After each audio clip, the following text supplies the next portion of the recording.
where are XXX members only now? Now you know a nigga. I'm a X. I'm an X fiend. RIP X. Long live Ja always. So y'all know I have to watch. Just off principle alone, even if I don't fuck with the video, I gotta finish it. I gotta watch it. You know what I mean? That's just a disgrace to mankind. If I was some blues, don't watch an X related video, bro. Like, come on, man. Pause. Let's get into it. Whether it was the Furious Five, the Wu-Tang Clan, or even the Migos. Where did Furious Five come from? The Furious Five. Where the fuck the Furious Five come from? Kung Fu Panda. Is it Furious Five? Yeah, it was Kung Fu Panda. There are songs you hear from these hip-hop crews that defined an era for a certain audience or generation. For those who were deeply invested in the SoundCloud rap wave, there were few that cast a more looming shadow than one crew coming out of Broward County, Florida. That group was none other than Members Only, a crew of misfits from the Sunshine State who came together and put the world on notice with their high-octane, chaotic sound. I feel like I am your guy. I'm to the party. Heavy metal looking gnarly.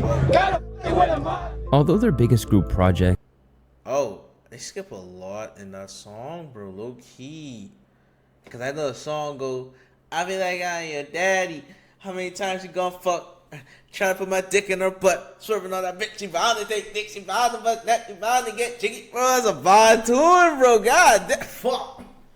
That's a vibe fucking tune, bro. God damn. To only peaked at a modest number 18 on the charts, their influence reached far beyond anything reflected on the billboards. But these days, the group is almost forgotten by the mass. That made all the way up to 18. That's crazy. I hated that album, low key. Like, I understood what they were trying to do with it. I fucking hated that album, bro.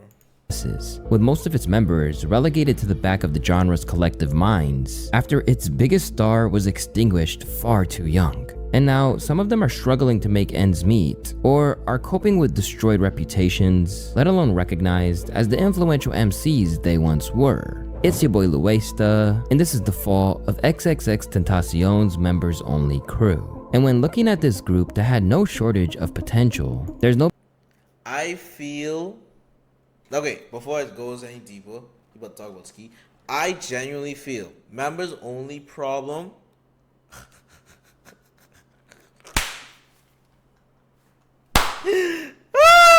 Anyway, I genuinely don't feel members only problem was the quote unquote talent they had weren't really talent. They were just surrounded by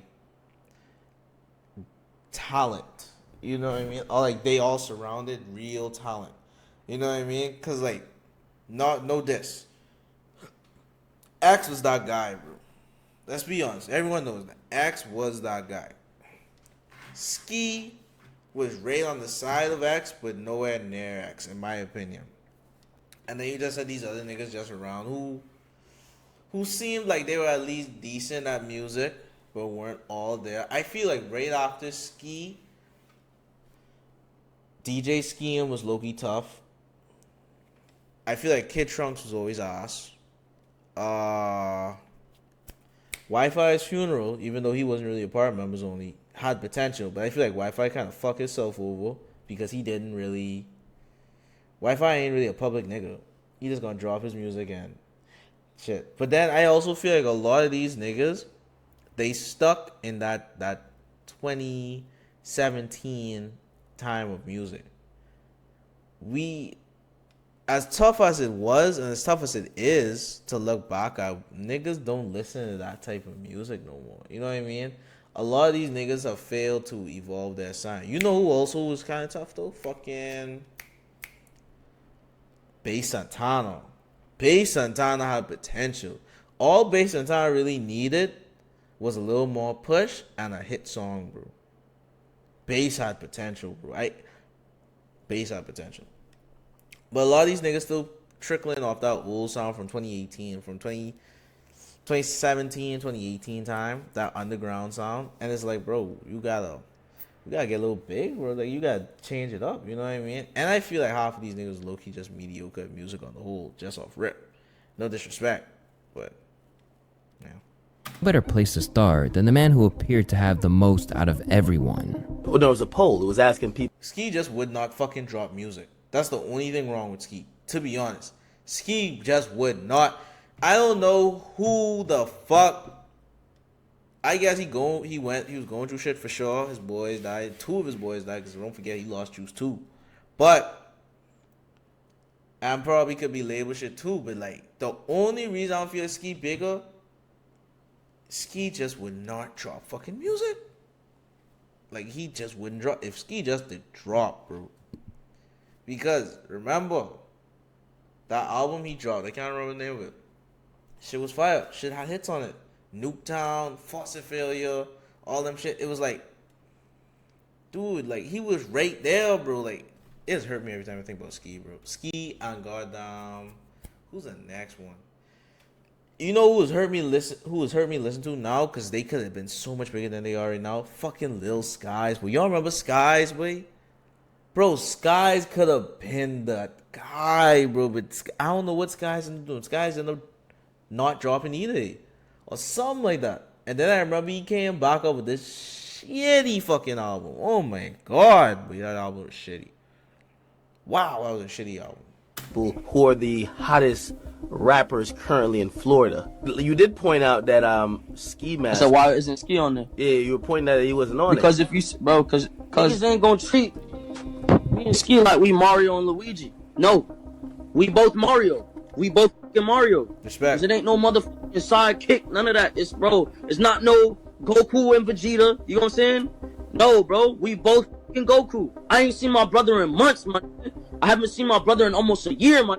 Because people keep with his pride and his ego. Back in the day, the 2 main figureheads of Members Only were XXXTentacion and Ski Mask the Slump God, a duo that was once inseparable. This longtime rhyming team met when they were both incarcerated and suddenly saw an escape route of their current predicaments. And then when I went to jail, that's when I met XXX. There's nothing really to do in there. We was in there for like 30 days together. So we were just in like the day room. Say this is like the day room and there's like a whole bunch of chairs. We're just beating on the chairs, just rapping and shit. That nigga had a gun charge.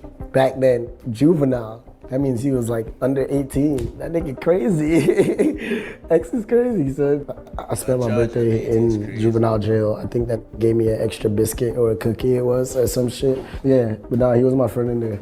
And I was like 16 or just turning 17 in jail or just turning 16. We both wouldn't be the same artists that we are if we didn't meet each other at all, because we helped each other both evolve. During their formative years as artists, the True led the way for the Broward County scene. Alongside collaborating with each other frequently, both of them delivered the definitive projects that were accredited to the crew, with projects like 17, Question Mark, You Will Regret, and Stokely. However, Stokely, that's the name of the fucking album. Jesus Christ, I couldn't remember that. This was a dope album. I remember, bro. What the fuck? Hey, take me back to 2016, bro. Oh my god. the two underwent a lot of personal strife and eventually had a very public fallout, but both men insisted they still had love for one another, even if things got a little out of hand at times. Don't care what you said about me, you know who got your back. Love you forever. I'll always love that alien-looking name, XXX. But I have to distance myself because it's like nobody would see me as an individual rapper if I don't. On top of that nigga crazy as hell. When Ski was drawing a line under Let me stop pausing. their friendship, X tried to use Ski's support as a bargaining chip and wanted his supporters to get the rapper back on his side if they wanted a new release. If you want me to make music, tell Ski Mask to be my friend again, he said in a deleted video. Tell Ski Mask to be my friend again and I will make music. Tell him to be my friend again. At the time, his claims were largely ignored and Ski stayed on his own path, but he eventually relented and said that he wanted to be on X's tape. This time, X flipped the script when Ski tried to collaborate with him again and simply said no when asked about it by a fan. Ski was shocked, but ultimately didn't back down. Man, I wasn't saying anything about friendship, man. I was talking about making a song, bro. Over the last couple of months of X's life, they came to a truce of some kind. But when X was killed, it's fair to say that Ski was left devastated by his passing. Bro, I don't even know what to say right now. He's passed. Trunks. Old shit like Flintstone shit. You could go so many different places. You know who I like? I like the banana character off of Rick and Morty. Yeah. As the news of Juice's passing broke, Ski tweeted out in horror, "He can't be gone. They keep taking my brothers from me. At this point, take me too." Suddenly dealing with major trauma Damn, I remember.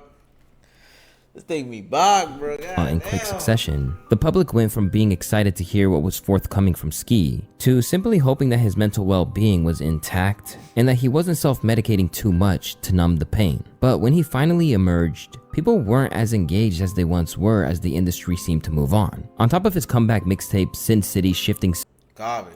17,000 first week units in comparison to Stokely's 51,000 and number 6 position on the Billboard. This was a hit album, bro. Like, bro, this was a tough fucking album, bro. Oh my God, Ski. The misalignment of Ski Mask was made all too clear when it was revealed that his verse was replaced by the more widely known but far less revered Lil Dicky on Justin Bieber's latest record. Ski Mask was originally supposed to be on Running Over, and this Lil Dicky verse is absolute shit compared to what Ski did on it. LOL. Tweeted longtime friend DJ Scheme. Following all that's happened to him, it wasn't exactly surprising that it took the best part of 6 years for another project to emerge. 6 years, crazy. The resulting album peaked at number 55 and led to a world tour for Ski Mask, which he took fellow members only alumni Danny Towers and DJ Scheme along for. Later, he fed the fan base by reuniting with Cole Bennett for Catch Me Outside too. And while this raised his profile to levels that had been unforeseen for the past couple of years, it's fair to say that he's still not discussed as a potential megastar in the way he once was. But when it comes to what's happened to the members only crew in recent years, not being seen as a future king of the genre is nothing compared to the level of career mismanagement some of the others have faced. A prime example of this is none other than Kid Trunks. Booty. Oh God, Kid Trunks. Booty off rep, bro. Kid Trunks had one song. Why would have one fucking song with X on the members only 2 or 3 tape? I think it was 2. Had one song, bro. And he harmonized with X on the chorus. That was the best I heard Trunks. That's the only way I can listen to Trunks. When he's behind somebody. Pause. A man whose once prosperous career disappeared in a wave of When? deception that left the public disgusted by him. Trunks had been rhyming since the age of 15, but like many others of the MO crew, his breakthrough came when he first crossed paths with Jose Onfroy, better known to the world as XXXTentacion. So how'd you meet X? Or why did you graduate? Or why'd you drop out first? You just hated it that much? I'll keep it blood raw.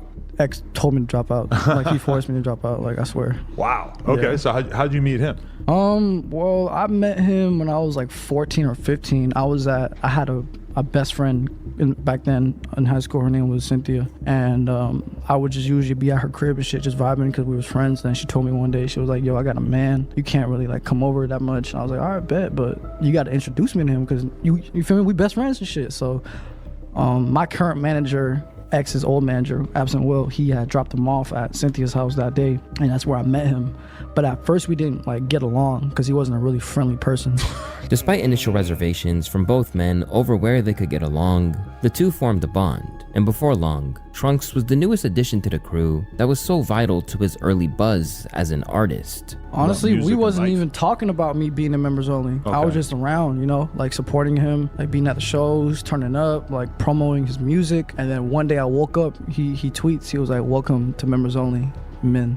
And that's when he put me in members only. Wow, really? Yeah. That's dope. Yeah, we didn't even talk about me being in the group or anything. That's official. It's crazy. From the outset, Trunks thought that he was destined for greatness. But while self-belief is good in certain doses, he had a habit of calling himself one of the greatest long before he'd actually proven it. Yes, I am the best Asian rapper alive. Now see the stars.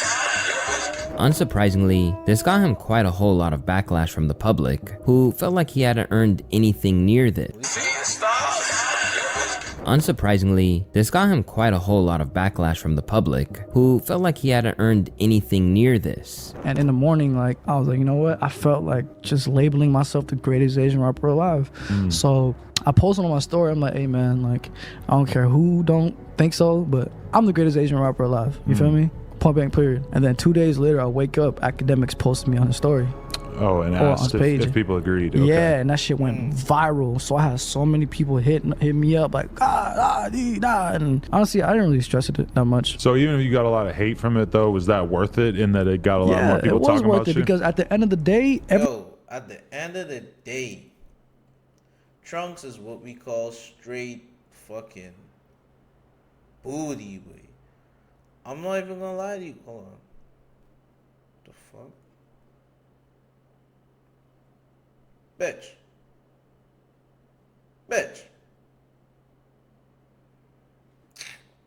My balls first. Oh. The fuck?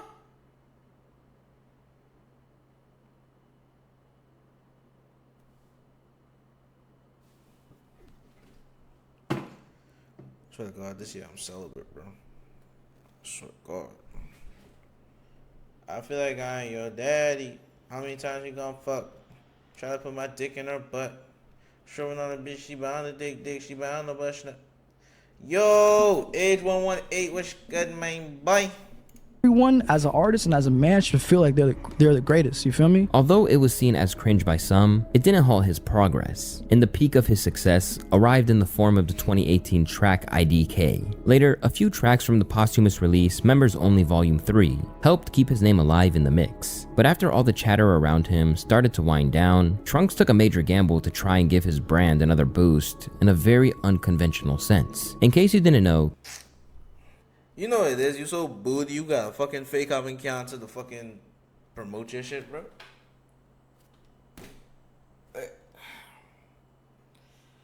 Oh, this nigga's ass, boy. I hate this nigga, bro. I don't like this nigga, bro. Kid Trunks became— don't hate nobody. Don't ever hate nobody. Hating is. Don't hate nobody. infamous But you could don't like whoever the fuck you don't want to like. I don't like a lot of people. for when he attempted to revive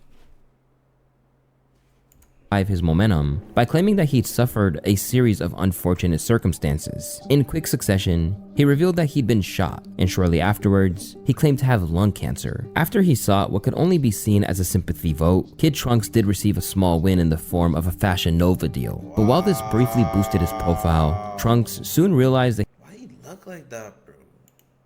But while this briefly boosted his profile,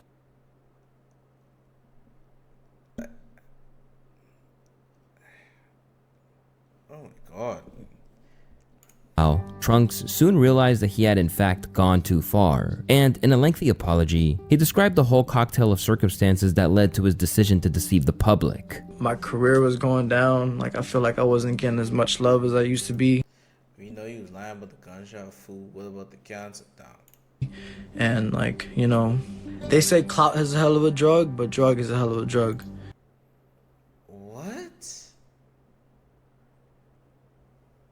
I hate what dumb people try to sound smart, bro. Drug is a hell of a drug. You know what I'm saying? So I felt that me lying about getting shot would work on my behalf, which it didn't. And honestly, that was probably the stupidest thing I've ever done. About the cancerous shit, I don't have lung cancer. I have a cancerous abscess growing in my chest and in the back of my brain. You know what I'm saying? But I do not have lung cancer, neither do I have that bullshit pneumonia cancer that I was lying about. I was just off the drugs. I got my phone at the wrong time, and bro, you guys don't have to believe me. Bullshit. Bullshit. I call bullshit.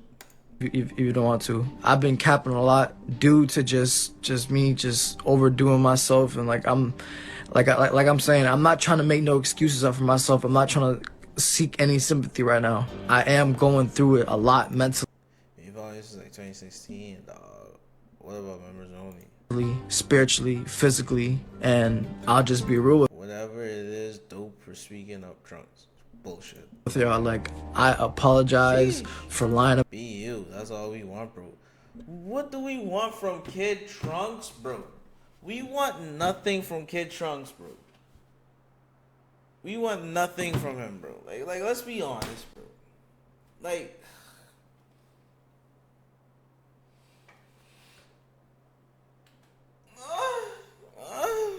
About getting shot. I apologize for lying about having lung cancer, and I also apologize for just making my friends, my family, and my fans look bad.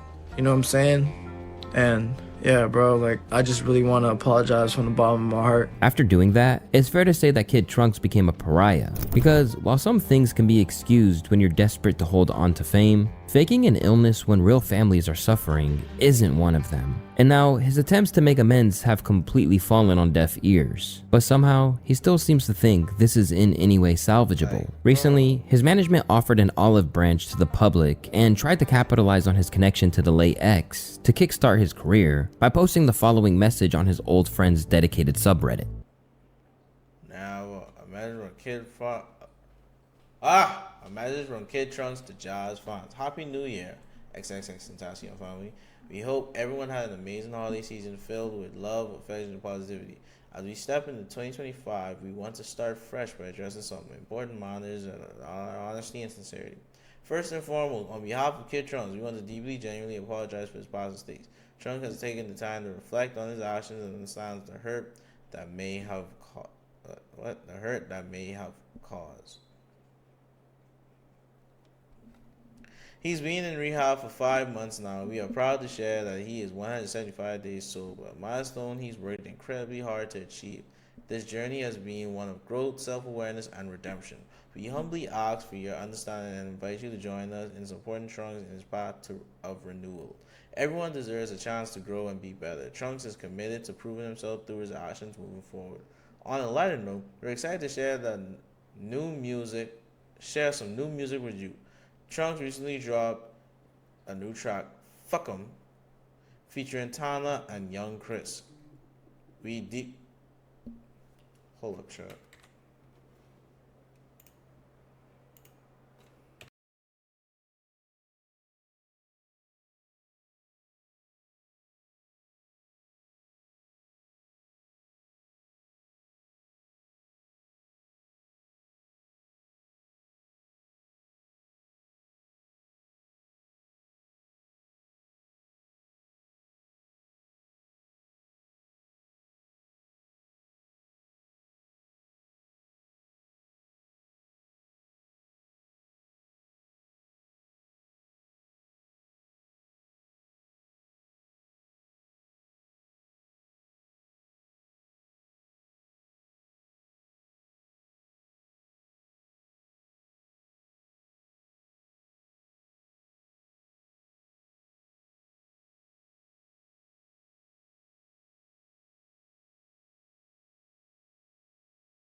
I'm back.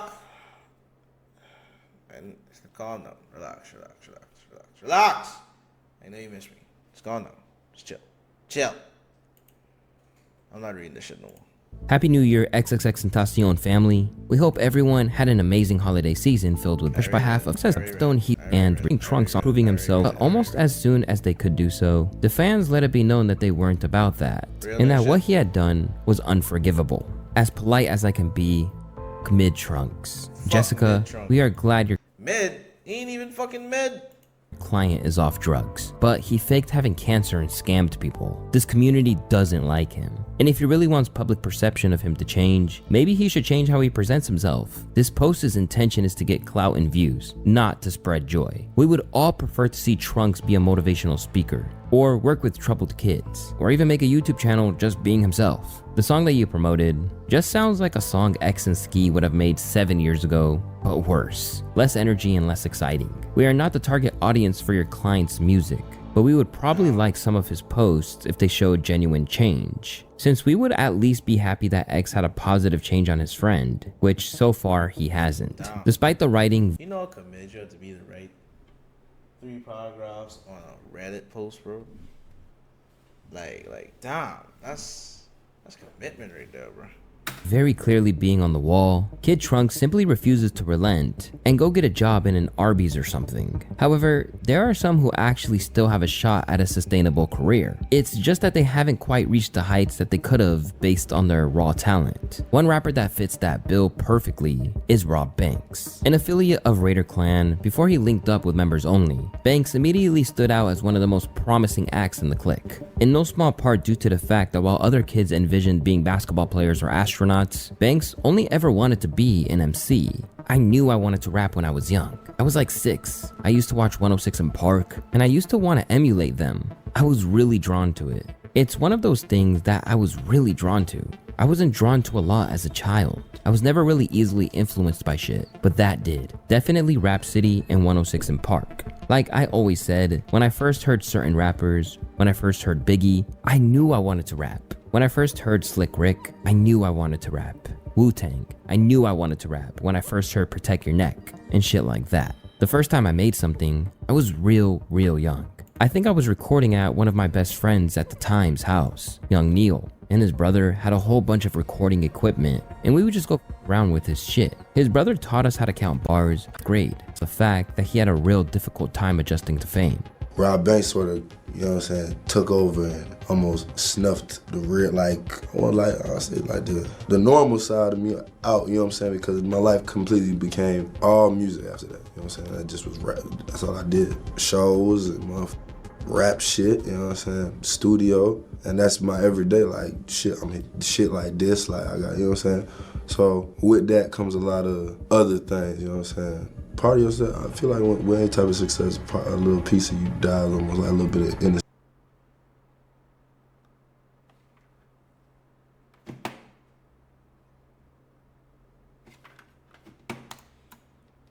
Since it dies in you. I think as a hater, bro. I'm not gonna lie. I think I'm a professional hater. Like, I'm gonna change that in 2026. I'm gonna change that in 2026, for real. And this is interesting considering that in another life, he could have been a Nepo baby, because as it turns out, reggae star Shaggy is his father. However, his dad didn't even know he was rhyming until he'd made some major progress. Oh, we're good. We're good. You know, I speak to him almost every day. I actually see him almost every day when we're not respectively touring. He's very dedicated to music, and what I really like about him is that he's a genuine music person. He's about the art of the music. He's not about the gimmick of it. I mean, he'd see us go to the studio here and there, but he wasn't totally like involved in it or anything. Actually, I didn't know he was rapping until way afterwards when it was brought to my attention. You know, and by that time he had already have a large following, you know, because he was living in Broward at the time, and I was in New York, and, you know, I was always touring. I'd come in and see him back and forth. Despite any tips on handling the buzz, it led to disputes between Rob and his friends, including XXXTentacion. I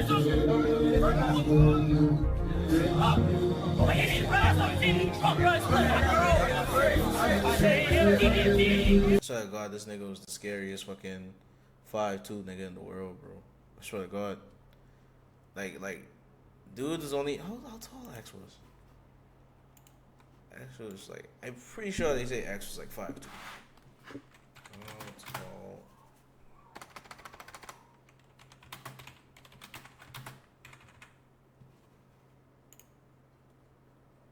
I don't know what the fuck that is.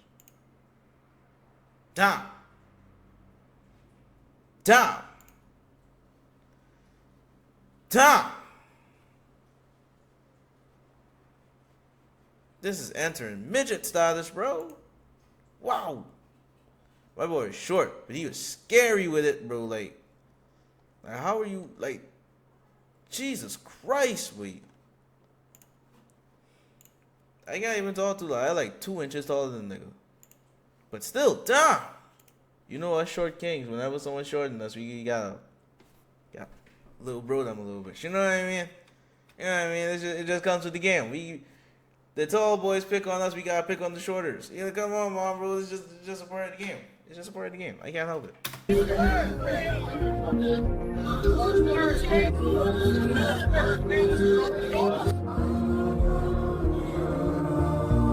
Oh, he's upset. He's mad. You just gotta watch out for niggas like that, bro. See, it's tiny, and you skeety with it, bro. It's like, like fuck. And them little niggas fast, and they got a lot of energy. They like chihuahuas, bro. Like, you ever saw a chihuahua actually wanna fuck you up? Them niggas are relentless. You don't fuck with a chihuahua, bro. They tiny, but when that fucker grab you, you are fucked, bro. Cause that nigga ain't letting you go, B. He is not letting you go. I'm just saying.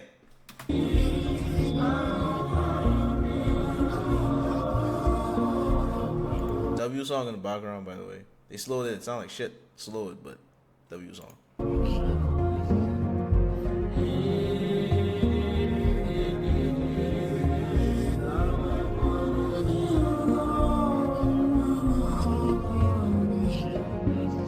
Hold on, let's turn that shit on real quick. See, I gotta listen to it now. My favorite artist, bro. Come on, man. Like, come on. You can't play a classic in the background and not expect me to try to play it, bro. Like, come on, man. Music feels boring right now on some G shit. Hold on.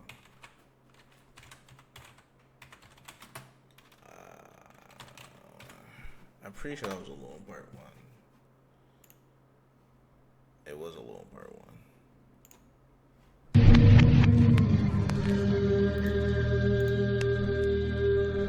There was blood in my tears.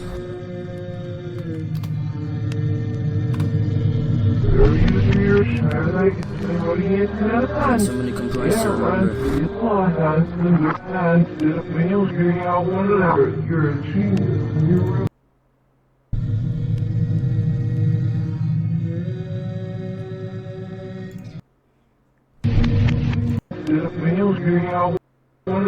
You're a genius. You really are.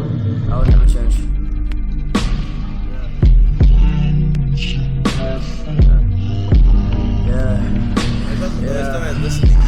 I was just listening to emo shit, you know. I just have an appreciation for emo shit. Cause it's just raw emotion, bro. Like, I'm a sucker for raw shit. Pause. Fucking pause. But I'm a sucker for it, bro. I'm a sucker for raw, bro. I'm a sucker for it, bro. I can't help it. I like it raw, bro. I'm sorry. Pause. Pause. I'm sorry. But that's just how it is, bro. Like, I can't help it. I like real shit. That's all it is. Yeah. And she said, yeah. If the seasons change, will you remain the same? Oh, how I love the cold. Because of you, I'll never know. Gold teeth in a flask. Yeah. Many men without a soul. But the fall is all we know. Yeah, it's all we know. I live far to the ghost. Yeah. Right. I will never change. I will never break. Yeah. Right. Yeah. right. I mean, leave that alone. We're going back to this now.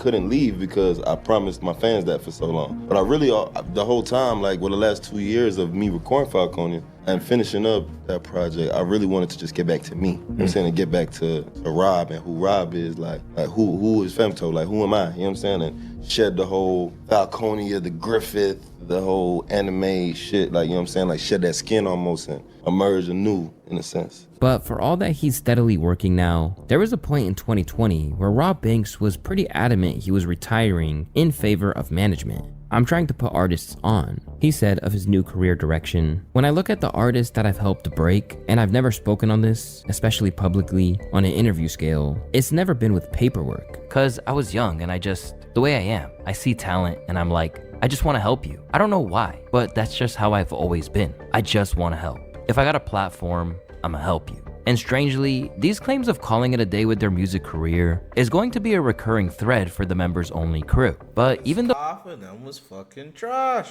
Though he's still pushing forward, Rob seems This video fucking long though, Jesus Christ. disillusioned with how the industry is today. And by the sounds of it, he misses those early days when he and his friends were just creating without all the hangups that the money brings. What do you miss most about like the SoundCloud era of rap? The authenticity of it, not everything being so number controlled and just fake, you know what I'm saying? Everybody release dates and this and that and new music drop. Shut the fuck, put this shit out. Waiting all these years to do it. And I'm saying, that's not towards anyone, that's towards like, to be honest, my old self. That's the only person I'm ever in competition with. I look back at myself taking 7 years to drop Falconia. I'm like, a bitch, I ain't gonna lie. Myself at that time, you was scared to put music out for them people. You crazy. Hell no, it'll never happen again. For most of this Florida collective, it'd really be no surprise for them to miss the old days, as most of the time, it really represented the peak of their relevance to the world. An artist who no doubt feels this is Wi-Fi's Funeral, a multifaceted What did I say, bro? What did I say, bro? talent who actually collaborated on a tape with Rob Banks back in 2019. This Florida rapper was another one who was brought into the fold by X. In fact, they'd known one another for a long time. So I was like when he was like 15, 16 when I knew about him. We knew each other because we were with the same girl. Right. Yeah, little did we know, Florida shit. So yeah, and then I found out he made music. He was sending Gabe his music a lot, and then which is DJ Scheme. And DJ Scheme was showing it to me a lot, and he was like, yo, like these boys are snapping, these boys are snapping, these boys are snapping. So I was just like, okay, I will listen to the music from time to time, da-da-da-da-da. And then X just started wilding out on the internet like before he even got viral. X already had made members only a thing before I had joined or before it was as big as it was. I really remember when FaceTime was really a thing, bro. Now it's like you throwing a FaceTime, it's like why would you do that? You know what I mean? Like back then it was cool to have a FaceTime, bro. Now it's like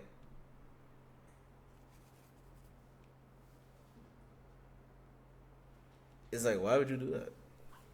There was always, you know, people like Cooley, Trunks, and all those people, they were always in it. I joined members only, I'd say around 2016, 2017. Like no, late 2015 heading into 2016. So all of 2016 I was in members only, and then I left middle of 2017. That's when I left members only. Suddenly, a DM prompted them to not only link up to collaborate, but to actually stay in the same home for an extended period of time. Yeah, it was me, Ski Mask, DJ Scheme, and their manager at the time. Well, not by contract, but just, you know, the manager at the time. Tables. We were living at Tables' crib in Orlando by Full Sail, right across the street from Full Sail. Okay. And as you can imagine, he had an eventful time being linked so closely to X. At one stage, he even got jumped during a show on the famous Revenge Tour after he crowd surfed.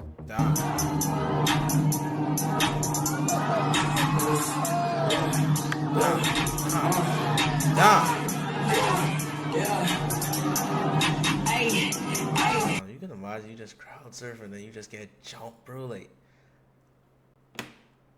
what you do, bro? What did you do? These niggas still going. That was the coolest shit ever. But as most rappers would, Wi-Fi downplayed it like it wasn't a big deal. I don't know. I genuinely don't even care. Yo, to be real with you, I'm so glad that shit happened. That shit changed my life. Because you went viral. Not even that I went viral. It was like, it gave everybody a reason to like have my name in their mouth. But then when they listened to my music, they were like, wait, let me kind of take back a little bit like what I said. Like, yeah, that's just but you not like everybody else. Cause everybody, I think everybody was under the assumption that I just did that shit on some fried shit. Like, bro, dog, even if you're at a rap concert, if you're at a members only concert, you need to understand that it's not a regular ass rap concert. Regardless of like, yes, I know you paid your tickets and you know, who the would want to get jumped on, who the would want to get kicked on or anything like that. But bro, look at the type of influences that we had growing up. I just told you one of my favorite bands was Alice in Chains. What the makes you think I'm not gonna jump in the crowd? Real shit. It's not like it's some white boy shit. Over the years, he also struggled with addiction, even almost dying while recording 2016's Black Heart Revenge. So you started having drug problems with Xanax and Adderall. Yeah. Which was the worst you think out of those three? In and out because I was like really mixing the two because I was just like, yo, this, like I don't want to be here. And I caught a stroke the second time I overdosed. A heart attack. Well, a stroke is a heart attack, right? Yeah, I don't even know. Honestly, dude, like I'm probably the worst person to ask that because my brain is so fried. But yeah, I caught a stroke. Whole left side of my body was like done. Really? Stiffed up, like I couldn't move it. I was blessed that that didn't happen to me, but I definitely felt locked, like face stiff. This whole left side of my body was literally completely stiff. I couldn't move it. I was freaking out so bad. I was literally like wobbling. I could only move on my right leg. On another occasion, he took his ex-girlfriend's codeine pills and ingested so many that his face went numb. But despite these odds, there was certainly success to be found in his career. Signed to Alamo and Interscope, the rapper's Ethernet project put him on the map to the point that he was awarded a position in the 2018 XXL freshman class. But as time went on, he felt that he was outgrowing the structure provided by members only and set out to leave the group behind. And like at least like hold my shit until I went to the hospital. And had I not did that, they honestly said that I was gonna flatline. You got lucky, man, because like I said, the rest of her life, she had to be put in a special home. I mean, I still feel the effects of it. Like she couldn't go to the bathroom by herself. If you see how I walk and shit. This caused issues between him and X, with their similarities often sparking animosity. We were not like hating each other. We were still good friends, but you know, there was a little bit of friction because he always understood that I wanted to do my own thing. And when I joined members only, we had a whole conversation and I told him, I was like, bro, if I'm doing this for you. I'm not doing this to benefit off of anything or anything like that. I'm doing this solidly because I want to help you. But you know, I came into this music shit doing my own thing. I want to do my own thing. You know what I mean? Like I want to help you, but I want to do my own thing as well. So, and he always respected that. But I think around the time, because there was a lot of bullshit within the inner circle that was going on that I'll never speak upon, you know what I mean? Because there's no point of speaking on that at all. But there was a lot of bullshit within the inner circle of all those other politics that I could understand why I rubbed him a certain type of way. He probably felt like people were just dropping him left and right when it was just more of a, me and him always had a yin and yang type of thing. You know what I mean? Where it was like we were the exact same person, two completely different views though. Down the line, it led to others like Kid Trunks disputing if he was ever truly affiliated, even if some of those around him gave a look to suggest that he was once again capping. Wi-Fi's funeral at some point was a part of the collective, right? Am I tripping? No. He wasn't? Okay. He was just a part. Nah, he wasn't a part of members only, but he was around.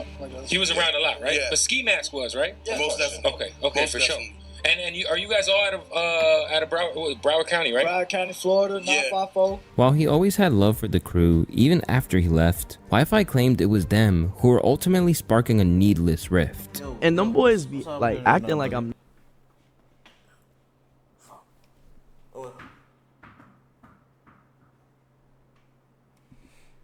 not in members only. Like they just did an interview with Bootleg Kevin, said that I wasn't in members only. So it's like, you know what I'm saying? Like, right. Cool. I know. Everybody knows what the truth is. The fans know what the truth is. So it's like I don't understand why that would even be brought up. Right.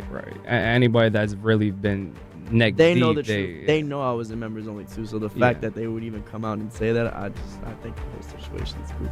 It is what it is. Yeah, it is, bro. It's the music industry, and it just shows me like what it makes out of people. Amid these struggles, his debut album Pain surfaced in 2020, but failed to crack the top 200. Along the way, he joined the club of his former crew members, who claimed they were bowing out by posting posting on Twitter that I don't really know how to put this into words or actually explain this the best way possible, but I'm officially retiring from rapping. Thank you all so much, and I love you. Until we meet again. But he essentially never stopped dropping, addressing the post later and suggesting it was a misunderstanding. And he was like, I personally feel like within rap music, you've done everything that you can do.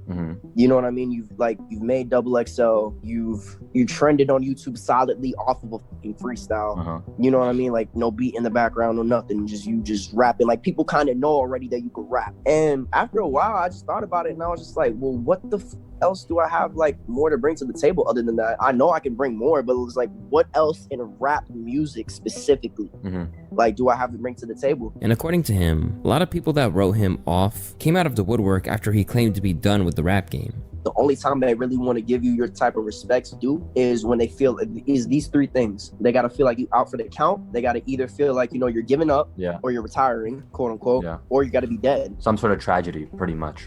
Something has to happen to you to where people. That's just how it turns, though. That's just how it works, for real, for real. What are you doing? What are you doing? Stop. Stop. Stop. Feel specific pity for you and be like, damn, like. As for members only, he says he remains completely estranged from the rest of the group. As far as members only, like I got no hate in my heart towards them boys, and no bitterness in my heart towards them boys. But I don't have any type of relationship with members only, like at all. I've been out of members only 2017, 18, 19, almost 4 years now. I've been out of members only. Yeah, it's long time. So although his days with the crew are a distant memory, he's still dropping EPs and mixtapes. The only problem is that no one is particularly engaging with it. Since then, he's done what most rappers with leftover buzz and a decent online following end up doing. Selling features for cheap just to stay afloat. Where Wi-Fi's funeral didn't stick to his retirement whatsoever. That's a sucky life. You can imagine you be on top of the world with this rap shit or anything really, and then all of a sudden now you got like basically beg for people to take you serious, bro. Like that have to be a strike to the soul, bro. Former close confidant of XXXTentacion, who did for a little while, was Craig Zen. The nephew of Dirty South legend DJ Crew, Craig essentially became a musician because he didn't want to do anything else, and was encouraged by his father's side of the family to pursue it. Yeah, they definitely support me, and they saw that as a positive outlet, and they saw that I had the talent, so they wanted to help me hone in on my craft and develop that. So when we look at the songs that are on your SoundCloud, are those actually a product of them like helping you out with that kind of stuff, or is this mostly you on your own? In the beginning, I rap with my cousin, so like if you go back to my very first few songs, his name's K Rillo, so there's like probably 4 or 5 songs I had with him. Right. And I got a song with my uncle or two. Okay. But I kind of wanted to venture out and start doing my own thing. Right. And so. Because you have a totally different style than what I would assume they're probably into. Absolutely. Yeah. And so that's kind of where we started having differences, because I would play a beat and I'd be like, hey, this shit is hard. Right. And then they wouldn't really feel it. Along the way, he performed with X on the Revenge Tour, made some major waves on the joint projects with the crew, and got some high praise from the scene for projects like Resilient. But after the death of XXXTentacion, he left members only behind. I appreciate y'all. Run It Back is at like 5.1 million some shit. The video that we did with Cole Bennett is at like 10 mil, and then my solo vid, Crybaby Cell 17, is at like 900K. So I appreciate y'all. And y'all with me. Even y'all niggas want to know why I went ghost for a minute, bro, because I had to get my head right. Because I had to get my mind right. I had to really look at this shit and think, am I moving properly, bro? Am I still in this shit for what I was in it for? I'm no longer in members only. Not. I love them niggas to death. I love everybody who's been in members only and who's not in members only or who's in members only. Anybody in this music shit, I got love for. And I got so much love for anybody who's trying to better their life. And niggas been in really shitty positions. But I gotta do my own thing, bro. I gotta do my own thing. I came in this shit as my own nigga, bro. I have to do this shit with me and y'all. This is not labels or none of that shit. A lot of niggas have advised me not to say what the I'm saying right now. And I'm cool with that, because I'm just keeping it 1,000 with y'all, bro, because I have to, because that's how I came in this shit, bro. After persevering with music for a former 2 years, Craig retired in 2020 after releasing one last project, but since then, it seems like he's tried to distance himself from much of his past, even wiping his music videos from YouTube. And while he returned in 2024 with a couple of singles, it looks like the days where Zen could have been one of the artists to carry the torch for the group's legacy are long gone. But he's not the only one. One man that flew too close to the sun in terms of trying to use his members' only connections to sustain a buzz was Ichabod Vanes. Far from the most gifted spitter of the crew, Ichabod is actually best known as a tattoo artist who's inked Florida rappers from a whole host of crews. He's even responsible for the legendary tree tat on X's forehead. What made you how'd you know to keep that little artwork, the tree? Like when you I don't know, when you did that piece, do you know how legendary that would be? Yeah. Bro. But while this was his main role in the crew, he eventually became the prototype. I hate seeing white people with locks, man. Like, it don't. Like, I understand, bro. Black culture has inspired, is very beautiful, and we look nice with our locks and things with white people. But certain things you gotta let us have, bro. Like, it's certain things y'all do, we don't do. You know what I mean? Bro. No. Let y'all do your shit. We do our shit. Salt and pepper. Real seasoning. Hair for locks. Whatever the fuck y'all are. It don't look right, bro. It look like y'all ain't bad. When white people got locks, it just look like they ain't bad, bro. You know what I mean? No disrespect. It's just certain things just aren't for certain people. You know what I mean?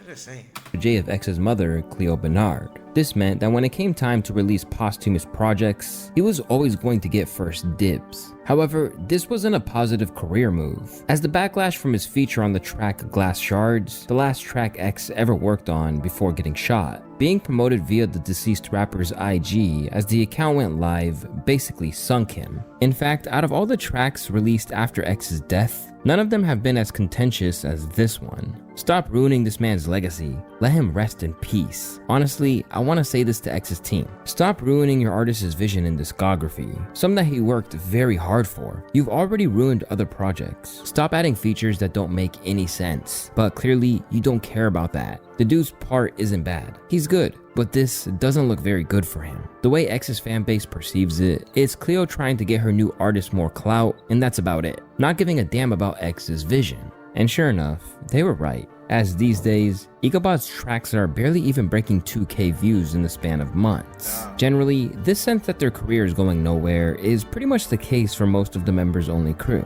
Alongside X, members like Tables and Cade have died from issues ranging from accidental overdoses to heart conditions. But alongside these tragic tales, there are a few of them who've wound up in jail too. For example, we have Kid Pronto, who was predominantly known for being the kid with a blunt in his nose on the Look At Me single cover, and now he has found himself serving numerous stints in prison. After evading it in the past for an incident where he attacked his brother, Pronto got a hefty sentence for stabbing another teenager over a dispute about a girl. My son was just pulling him off of the girl he was strangling, and he didn't know the boy had a knife in his pocket. My son got hit in his aorta and his femoral artery and was left there to die, and he was taunted by this man. As the kid wound up narrowly avoiding death, Kid Pronto, real name Zachary Stoddard, was sentenced to 10 years in prison, and now his IG is almost inactive, except for pictures of him posing in his prison uniform with captions about the pearls of the street life. Another man who was previously close to X and now finds himself in a cramped cell is Tankhead666. In any image of X where he's flanked by what looks to be security, Tankhead is the man you're looking at. But while he's often misconstrued as just another employee of X's, the truth was that it was a deeply personal bond. I wouldn't say security because I wasn't getting paid to be a security. Yeah. It was more like I wanted to be there. Like I was making more doing my thing on the street hustling than, you feel me, being there with him. But I was just so up about him, and you know, like damn, he's really a good kid, and he really wants to, you know, help people in the world and help people elevate and persevere. Right. So that's why I really gravitated to him and was with him. Like I really cared about him. You feel me? Well, I you would've said died that. about him. Well, you said that you had to protect X at all costs. Yeah, I would have died about him. Yeah. Everybody know that. For physical evidence of that, look no further than when he drove off of a balcony at a show straight after X to keep him safe.